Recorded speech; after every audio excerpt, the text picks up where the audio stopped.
अस्पतालों की सीक्रेट पोल। ये वो दौर था जब कोविड-19 की सिचुएशन भारत में बड़ी भयानक हो गई थी। लोग अपने और अपने परिचितों की जलती हुई चिताएं देखकर डर के साए में जी रहे थे। सरकार ऑक्सीजन और मेडिकल फैसिलिटी के दूसरे इंतजामों की कमी को पूरा करने की कोशिश कर रही थी, अपनी व्यवस्था को दुरुस्त करने की कोशिश कर रही थी, तो विपक्ष सरकार की टांग खींचने में लगा हुआ था। लेकिन भारत में उस दौर में संघर्ष चल रहा था, क्योंकि उस वक्त तक हमारे जितने भी इंतजाम थे वो कोविड-19 के पैंडेमिक के अकॉर्डिंग नाकाफी थे। अस्पतालों में मरीजों को रखने की जगह नहीं थी। इसी दौर में कुछ डॉक्टर और हॉस्पिटल ऐसे भी हो गए थे जो दूसरे भगवान या लाइफ सेविंग डेस्टिनेशन की जगह काम करने की बजाय अपनी इनसेंसिटिविटी और लालच की वजह से यमदूत और यमपुरी के लिए स्टेशन की तरह काम कर रहे थे।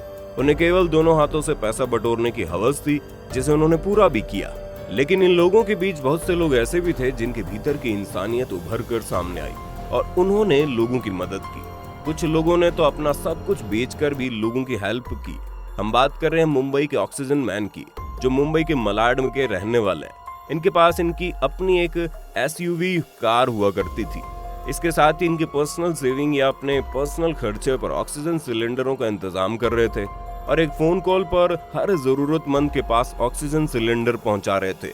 पिछले साल इन्होंने अपनी जमा पूंजी निकालकर लोगों की मदद की, लेकिन इस साल जब इनके पास पैसे नहीं थे तो इन्होंने अपने SUV को 22 लाख रुपए में बेच दिया और 160 ऑक्सीजन के नए सिलेंडर खरीदे। फिर उनके जरिए जरूरतमंदों तक ऑक्सीजन की सप्लाई जारी रखी। दरअसल शाहनवाज बताते हैं कि ऑक्सीजन की कमी की वजह से उनके सामने उनके दोस्त की बहन की मृत्यु हो गई। उसी दिन से उन्होंने डिसीजन लिया कि अब वो लोगों को जरूरत के हिसाब से मुफ्त ऑक्सीजन सिलेंडर देंगे। फिलहाल उनके पास 200 ऑक्सीजन सिलेंडर है और ऑक्सीजन सिलेंडर के जरिए वो 4000 लोगों की जान उस दौर में बचा चुके हैं। लेकिन लोगों तक उनकी सेवाएं केवल ऑक्सीजन सिलेंडर पहुंचाने तक सीमित नहीं रही, बल्कि बेड, आइसोलेशन वार्ड और दूसरे जरूरत के सामान भी उन्होंने उपलब्ध कराए। एक तरफ तो ऐसे लोग थे जो अपने लेवल पर बाकायदा वॉर रूम बनकर कोविड-19 से लड़ रहे थे, लोगों की मदद कर रहे थे। वहीं दूसरी तरफ ऐसे भी लोग थे जो इसी पैंडेमिक पीरियड में शादियां कर रहे थे, लोगों को इकट्ठा कर रहे थे और इस तरह के आयोजनों में बीमारी के फैलने की संभावनाएं भी बना रहे थे। मध्य प्रदेश के रतलाम जिले में एक ऐसी ही शादी देखने को आई जिसमें दूल्हा कोरोना वायरस से पीड़ित था, फिर भी दुल्हन उससे शादी करने पहुंच गई। इन सभी लोगों ने बाकायदा PPE किट पहनकर शादी के 7 फेरे लिए और बाकी रस्में पूरी की। इस शादी में दूल्हा दुल्हन के अलावा पंडित जी और बाकी जितने भी लोग मौजूद थे, सभी ने PPE किट पहन रखी थी। हालांकि इस शादी को रुकवाने के लिए यहाँ पुलिस भी आ गई, लेकिन फिर भी अधिकारियों के कहने पर इस शादी को संपन्न होने दिया गया। इस दौरान पुलिस ने भी लोगों को अनावश्यक बाहर निकलने से रोकने के लिए पहले तो सीधे सीधे तरीके अपनाए, लेकिन जब लोग फिर भी नहीं माने तो पुलिस ने अलग अलग तरीके के क्रिएटिव आइडिया को इम्प्लीमेंट किया। कहीं तो पुलिस वाले बाहर निकलने वालों को गुलाब का फूल बांट रहे थे, तो कहीं उनका चालान काट रहे थे, कहीं कहीं तो पुलिस वाले फालतू घूमने वाले लोगों से सख्ती भी कर रहे थे। वहीं तमिलनाडु में पुलिस ने बिना कारण घूमने वालों को सबक सिखाने के लिए उन्हें एम्बुलेंस में बिठाना शुरू कर दिया और उन्हें ये बताया जाता था कि एम्बुलेंस में कोरोना वायरस से पीड़ित मरीज बैठा है और तुम उसी के बगल में बैठाया जा रहा है। इसके बाद लोग उस तरीके से भागकर उठ जाते थे जैसे कि उन्हें कोरोना वायरस का इन्फेक्शन हो जाएगा। पुलिस के इस तरीके से लोगों को जबरदस्ती एम्बुलेंस में बैठाने और फिर उनके दरवाजे और खिड़की से कूदकर भागने का वीडियो सोशल मीडिया पर काफी वायरल हुआ। आप भी देखिए और वीडियो का मजा लो। इस बीच एक ऐसी घटना भी सामने आई जिसमें एक महिला को डॉक्टर्स ने कोरोना से पीड़ित होकर मृत घोषित कर दिया, लेकिन उसके ठीक एक दिन बाद उसने वीडियो बनाया और दुनिया को बताया वो तो जिंदा है। ये कंफ्यूजन इसलिए क्रिएट हुआ क्योंकि डॉक्टर ने जिस महिला की मरने की घोषणा की थी वही महिला मरी थी। उसके परिजनों ने डॉक्टर के साथ झड़प की थी, जिसकी वजह से 2 मरीजों की फाइल आपस में बदल गई। इस वजह से मिसअंडरस्टैंडिंग क्रिएट हुई। आइए हम आपको बताते हैं महाराष्ट्र के ठाणे जिले के राजकांत पाटिल की कहानी। कोविड-19 से पहले ही अपना अच्छा खासा व्यापार चलाया करते थे, लेकिन कोरोना वायरस की पाबंदियों ने इनके बिजनेस को पूरी तरह से चौपट कर दिया। आर्थिक स्थिति खराब हो गई, घर की गाड़ी भी बिना पैसों के पटरी से उतर गई। इसी बीच इन्हें कोरोना हो गया। कोरोना वायरस की बीमारी से लड़ते हुए इन्होंने काफी बुरे दिन देखे। इसी दौरान उन्होंने पंजाब राज्य की लॉटरी खरीदी, जिसमें उन्होंने 100 रुपए की 10 और 500 रुपए की 2 टिकटें खरीदी।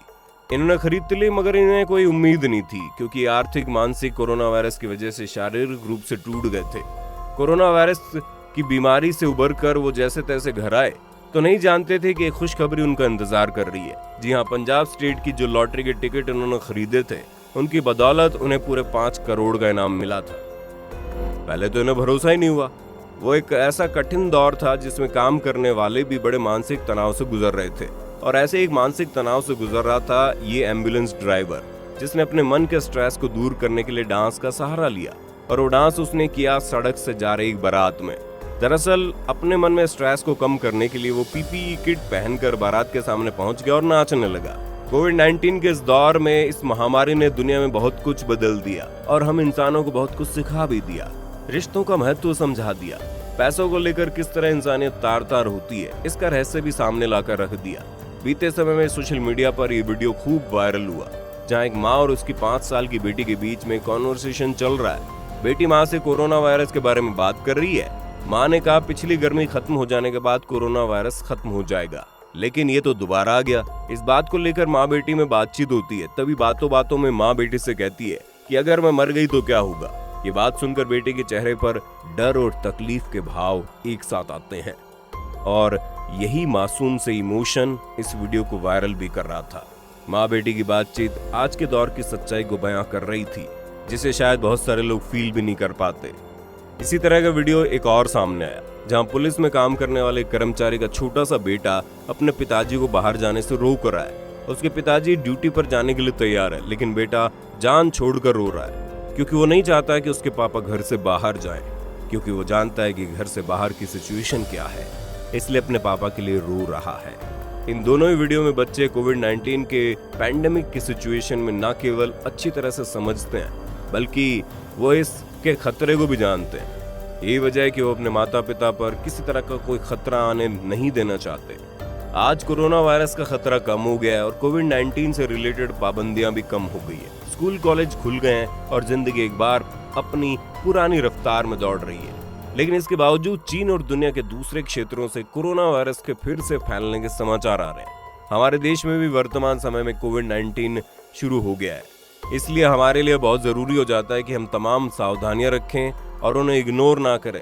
हालांकि खुशी की बात यह है कि हमारे देश की आबादी का एक बहुत बड़ा हिस्सा कोरोना वैक्सीन लगवा चुका है, लेकिन जिन लोगों ने इस दौरान उल्लेखनीय काम किया है कोरोना वॉरियर्स के तौर पर, वो हमेशा याद रखे जाएंगे।